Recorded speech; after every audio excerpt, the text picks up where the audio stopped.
부임 설교이고 또 여러분 처음 이렇게 만나면서 설교를 하는 거라 담임 목사님도 계시고 그래서 떨리는 마음으로 제가 또 주님 앞에 떨리는 마음으로 이렇게 함께 말씀을 나누려고 합니다. 오늘 제목 다 같이 한번 읽어볼까요? 시작! 데려가니 아들이 되리라. 데려가니 아들이 되리라 라는 말씀입니다. 어찌 보면 오늘 말씀은 여러분들이 많이 들어보셨던 말씀일 겁니다. 요셉을 통해서 아브라함의 가족들이 이집트로 이민을 온 거예요. 저처럼. 여러분도 뭐 마찬가지죠. 초청 비자를 받은 거예요. 그래서 그의 가족 70명이 한 번에 이집트에서 새로운 삶을 시작하게 되었습니다. 이집트의 이런 월등한 문화와 생활을 경험하게 된 가족들은 요셉 때문에, 요셉이 국무총리니까 요셉 때문에 편안하고 또 안전을 보장받는 그런 생활을 하게 된 것입니다. 야곱, 또 다른 이름은 이스라엘이죠. 이스라엘과 그의 12아들로 구성된 한 가정, 그리고 부인과 아이들, 그리고 손자들 포함한 70명이 요셉을 따라서 이제 애굽으로 싹 다 이민을 가게 되는 거였어요.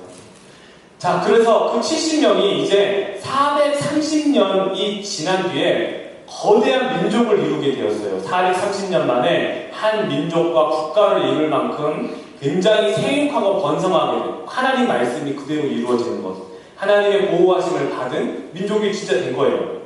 마치 신약교회가 주님과 그의 12 제자들로부터 출발한 것과 똑같아요. 그렇죠? 그리고 120명의 제자들이 마가의 다락방에서 성령을 받고 온 세계 땅끝까지 이르러 주님의 복음을 전파한 것과 마치 맥락이 똑같습니다. 그런데 오늘 출애굽기 1장 8절을 보면 요셉을 알지 못하는 새 왕이 일어났다라고 말씀을 하고 있어요. 요셉이 죽고 세월이 흘렀죠. 무려 430년이 흐른 거예요. 더 이상 요셉으로 대표되는 이스라엘 백성들에게 호의나 관심을 가지고 있지 않았다라는 뜻입니다. 자, 이 이스라엘 민족들이 430만 명이라는 아주 거대한 인구의 이런 이스라엘 백성들에게 시련이 찾아오는 이제 복선이 그려지는 겁니다. 430만 명이 어느 정도 인구인지 아직 감이 안 오시는 분들을 위해서 제가 조금 조사를 해봤어요. 2014년 7월 1일 캐나다 통계청에서 발표한 내용에 따르면 몬트리올의 인구가 400만 27,121명이 살고 있는 것으로 집계가 됐대요.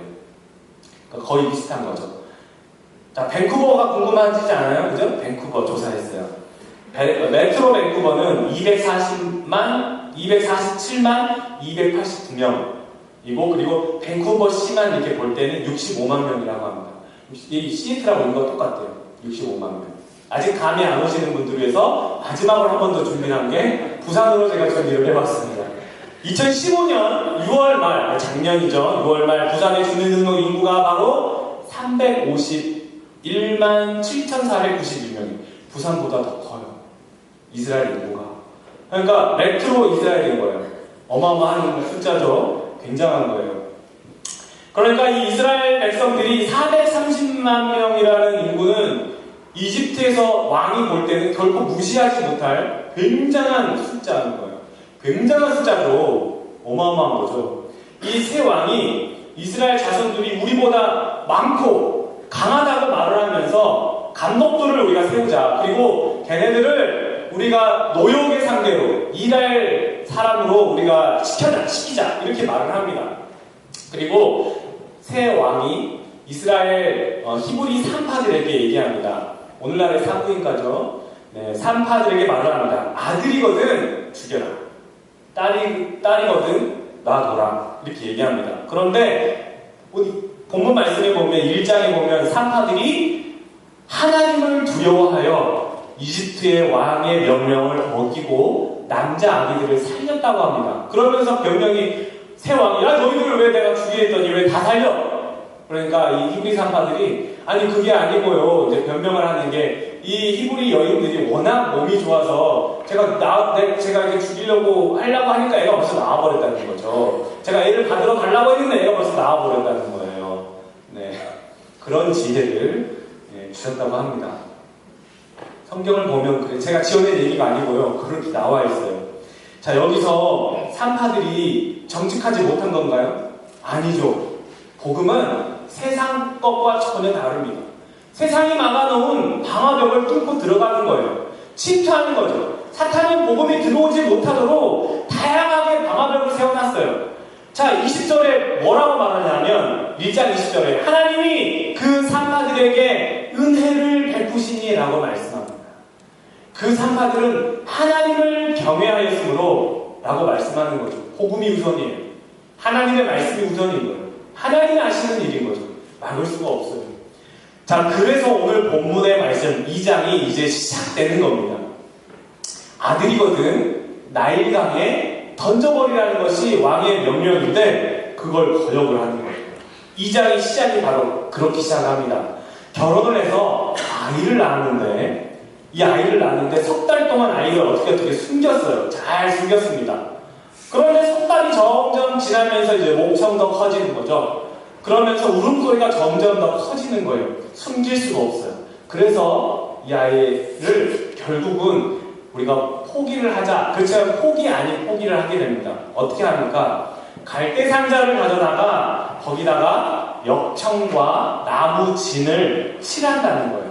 근데 여기서 역청이 뭐냐면 그 이집트 그쪽 반도 그쪽에서 나오는 아스팔트 원료예요. 여러분 아스팔트 원료 아시죠? 까만색. 그게 역청입니다. 그걸 발라요. 검은색 본드 같은 거죠. 그리고 역청하면 딱 생각나는 게 또 뭐가 있어요? 무슨 사건이 있어요?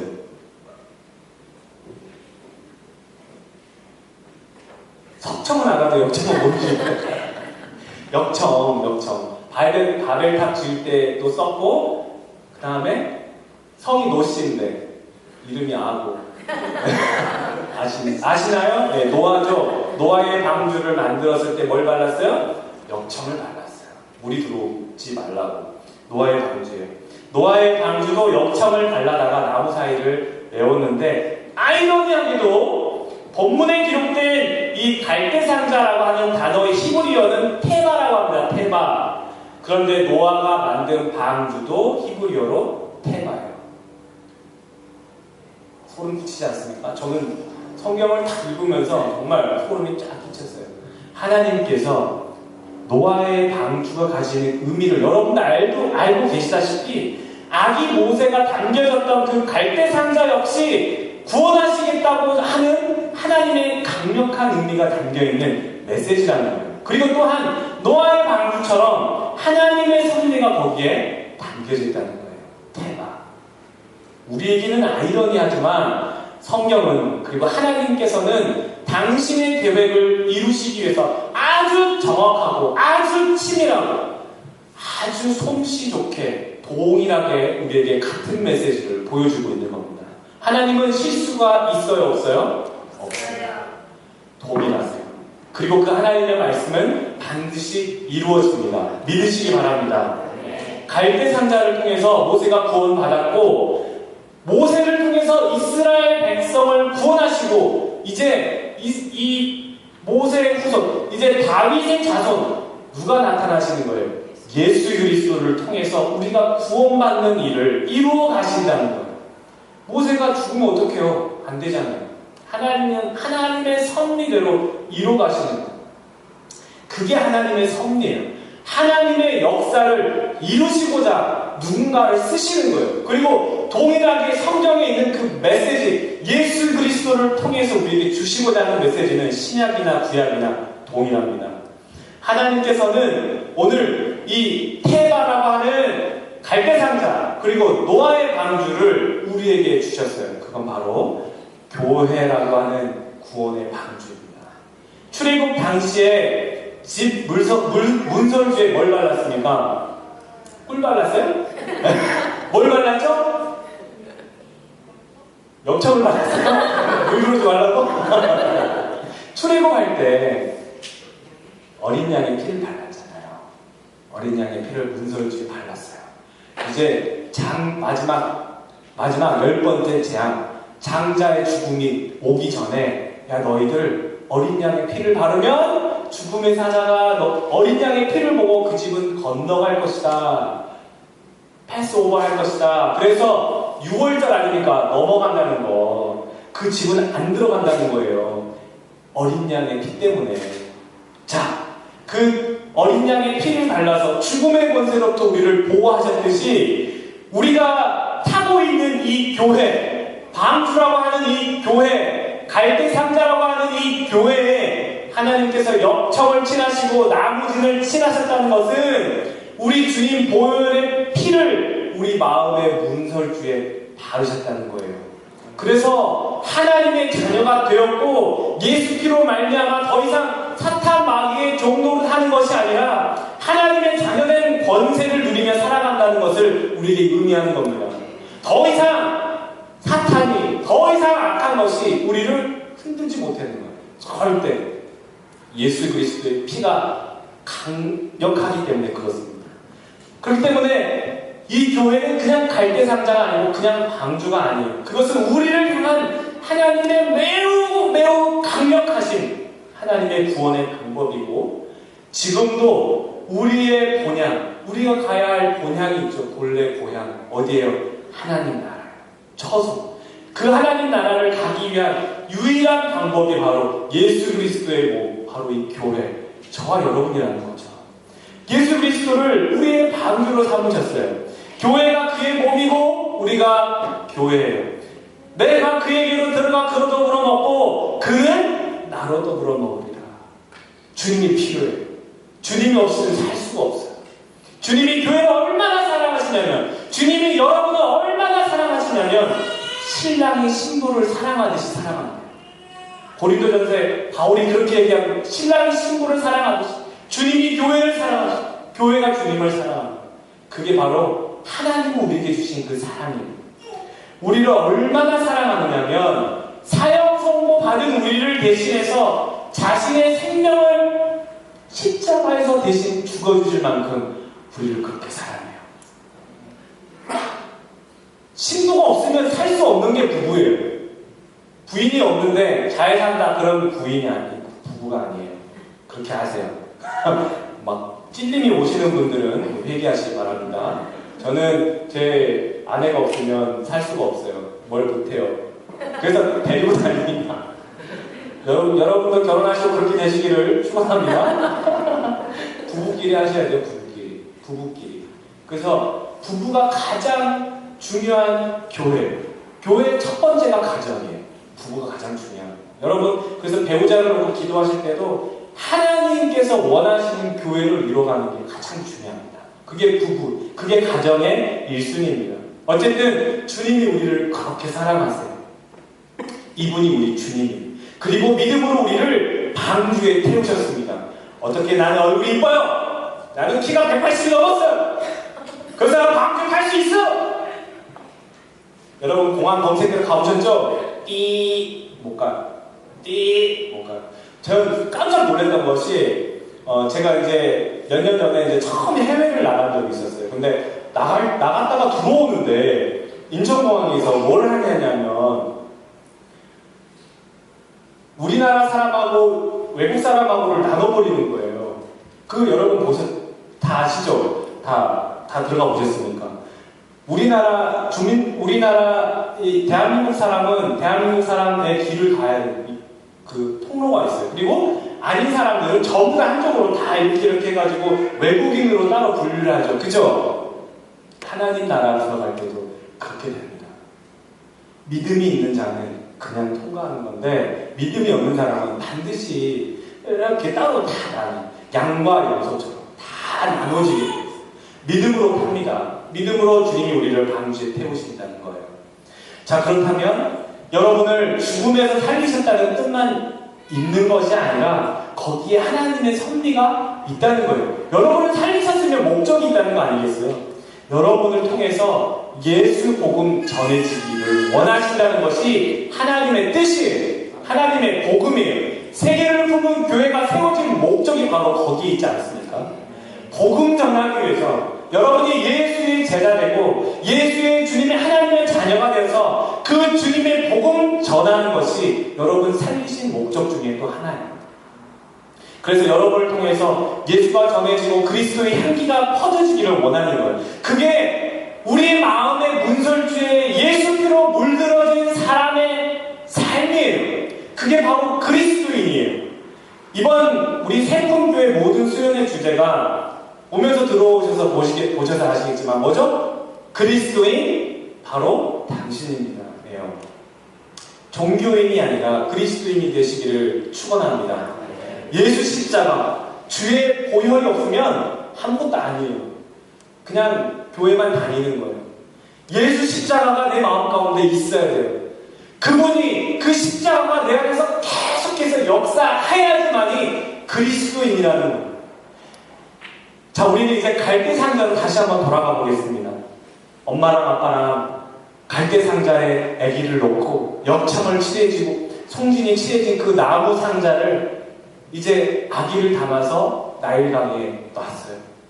그리고 아기를 데리고 나일강으로 아빠 엄마가 걸어갑니다. 마음이 얼마나 무거웠겠어요. 누군가가 이 아이를 잘 키워줄 거라는 마음으로 떠나보내는 거죠. 갈대숲이 우거집니다. 한 3, 4m 높이라고 자란다고 합니다. 그 갈대숲 사이로 아빠 엄마가 갈대상자를 놓고 자기 첫째 딸 미리암에게 얘기합니다. 애기 참 잘 보고 있어. 이 미리암이 멀리서 이제 갈대상자를 놓고 봅니다. 근데 많은 분들이 설교를 하실 때 갈대상자는 나일강에 끼워서 갈대상자가 이제 물에 흘러서 쭉 가다가 그 공주가 있는 곳까지 상자가 도착을 해서 공주가 이거 뭐지? 애기가 있나? 이렇게 다들 알고 계시는데 아니에요. 본문은 잘 보세요. 갈대 사이에 상자를 놨다 그랬어요. 움직이지 않는 거죠. 보면은 갈대 상자 앞에서 떠나가는데 미리암이 어떻게 보고 있어? 보고 있다고 갈대 상자 안 보인다. 어떡하지? 이렇게 하겠어요. 그게 아니에요. 놓고 미리암이 멀리서 보고 있는 거예요. 자, 바로 그 시점에서 바로의 딸이 공주가 목욕하러 나일강에 내려옵니다. 이걸로 봤을 때 모세의 부모는 이렇게 생각했을 거예요. 등잔빛이 어둡겠다 라는 지혜를 가졌을 거예요. 이 아이가 만약에 공주에게 발견이 되면 왕궁에서 허드렛 일을 하더라도 하인처럼 일을 하더라도 죽임을 당하진 않겠지 라고 생각하면서 공주가 목욕하는 그 근처에 갈대밭 사이에 갈대상자를 놓고 멀리서 지켜봤다고 생각하는 거겠죠. 그러니까 5절을 보면 오늘 본문 말씀 2장 5절 보면 뭐라고 있어요? 시녀들이 나일 강가를 거닐 때 그 상자를 봤다고 합니다. 여기서 거닐다라고 하는 것은 우리 보통 경비원들이 어느 지역을 순찰하다라고 할 때 그 단어가 바로 거닐다라는 단어예요. 그냥 왔다 갔다 하는 게 아니고 공주가 목욕을 하기 때문에 순찰하는 겁니다. 순찰하는데 이상한 상자가 보이는 거예요. 상자가 있어요. 그 상자를 이제 갖고 와가지고 열어보니까 애기가 뭐하고 있어요? 울어요. 공주가 그걸 보니까 어떤 마음이 들었겠어요? 시끄럽다! 죽여버리겠어! 이런 마음이 들었습니까? 그런 마음 들었을 수도 있을 거 아니에요. 히브리 얘기잖아요. 보자마자 이는 히브리 아이라는가 이러잖아 지금. 딱 보면 히브리 아이인데 아빠가 뭐하라고 지금 명령했는데요. 히브리 아이는 사내 아이는 죽이라고 했잖아요. 그런데 그게 아니고 공주가 아기를 보자마자 그를 불쌍히 여겨 라는 마음이 들었대요. 이게 하나님의 섭리라는 거예요. 그렇게 만들어 가시는 거예요. 공주가 말을 합니다. 이는 히브리 사람의 하기로다. 이 말이 끝나기가 무섭게 이 모세의 누나 미리암이 공주에게 말을 건네요. 뭐라고? 내가 가서 당신을 위하여 히브리 여인 중에서 유모를 한 사람 구해다가 이 아기에게 젖을 먹일까요? 이렇게 말하잖아요. 그죠? 아기를 상자에서 건지는 것을 멀리서 지금 누가 봤어요? 미리암 누나가 봤잖아요. 누나가 올커니 딱 걸렸다. 아빠가 제대로 딱 그 자리에 나왔구나.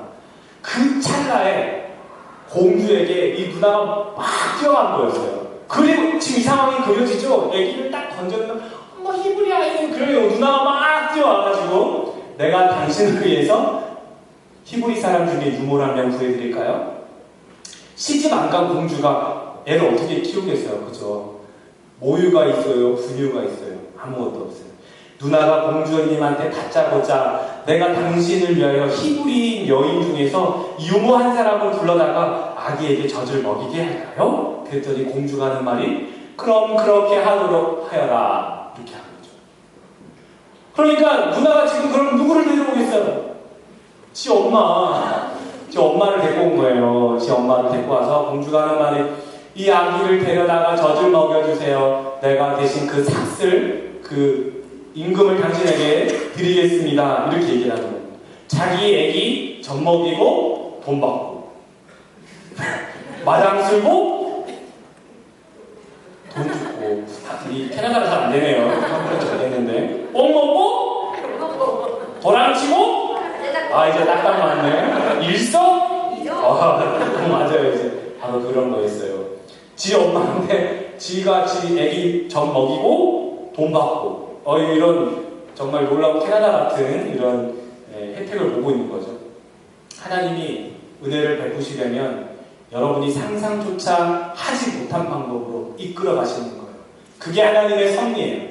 나는 그건 택도 없어. 그건 안 될 거라 생각했는데 아니요. 천만에요. 여러분이 누구 때문에 구원받았어요? 예수 그리스도로 말미암아 구원받았기 때문에 여러분이 스페셜한 사람들인 거예요. 하나님의 특별한 계획이 있다니까요. 이 섭리는 여러분의 어떤 육체적인 유익이나 정신적인 만족을 주기 위한 방법이 아니라 하나님의 나라의 뜻을 이루기 위한 하나님의 계획이라는 거예요. 거기에 내가 쓰임받는 거예요. 여러분의 기도 제목과 여러분의 소원들이 있습니다. 여러분들의 계획이 있겠죠. 근데 그것이 여러분 자신의 명예나 어떤 자랑거리를 이루기 위한 것이 아니라 그것을 두고 기도할 때 하나님께서 그 소원을 만족해 하게 하신다고 했어요. 그리고 그 소원을 이루어 가시면서 동시에 하나님 나라에 여러분의 소원이 기여되도록 여러분이 쓰임받도록 만드신다는 거예요. 그게 하나님의 섭리라는 거예요.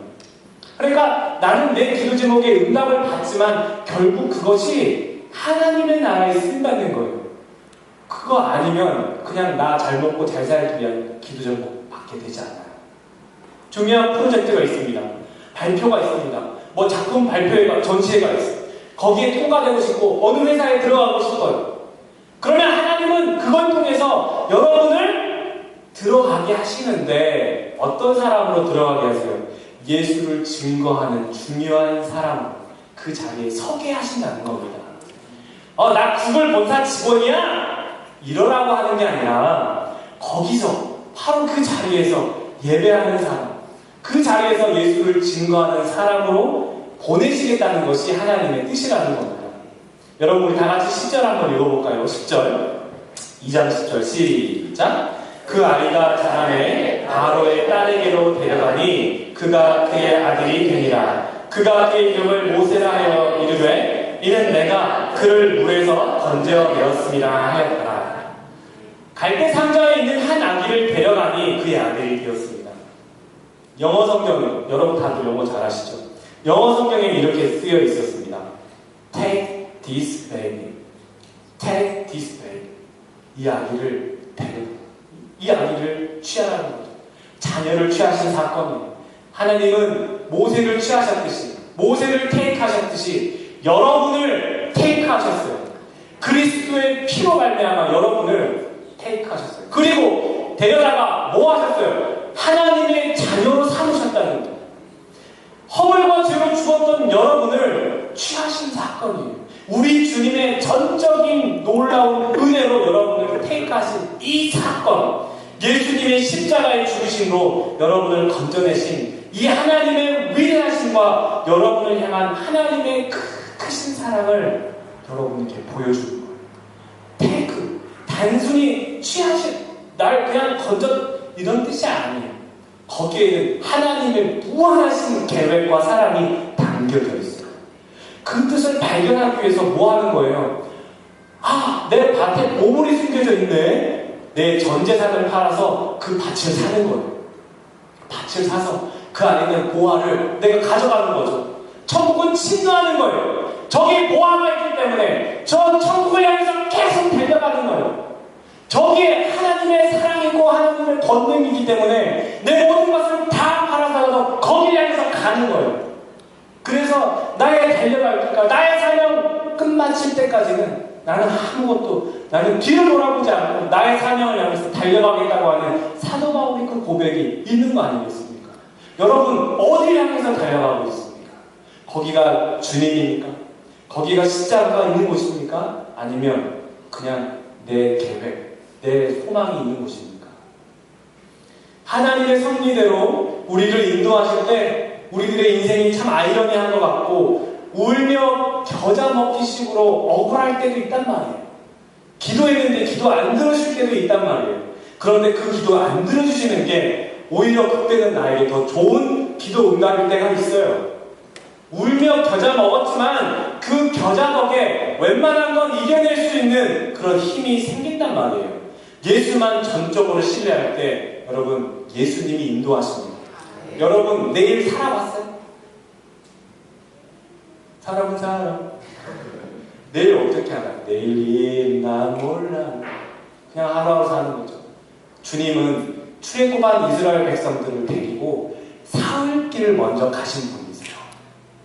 우리를 인도하실 때 이미 우리의 종착역을 알고 계시는 분이에요. 그러면 누구에게 물어보면서 가야겠어요?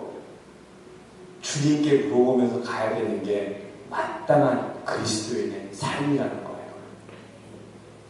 나일강에서 갈대상자에 놓인 아기를 데려다가 키운 것처럼 그때 그 자리에서 여러분을 만나주신 그 예수 그리스도는 지금 여러분을 택하셨고 자녀 삼으셨고 십자가로 말미암아 값을 지불하면서 평생토록 여러분을 내가 양육하겠어. 그리고 그 양육권은 절대 포기하지 않으십니다. 여러분을 인도하시는 분이 있기 때문에 그 주님 믿고 하나님의 섭리에 따라서 여러분 한 걸음 한 걸음 늘 기도하면서 주님께 나아가시길 바라고 언제 어디서나 쓰임받는 우리 복된 생품의 성도님들 다 되시기를 축원합니다. 기도하겠습니다. 하나님 감사합니다. 우리 쓸모없던 우리를 독생자 예수 그리스도를 통해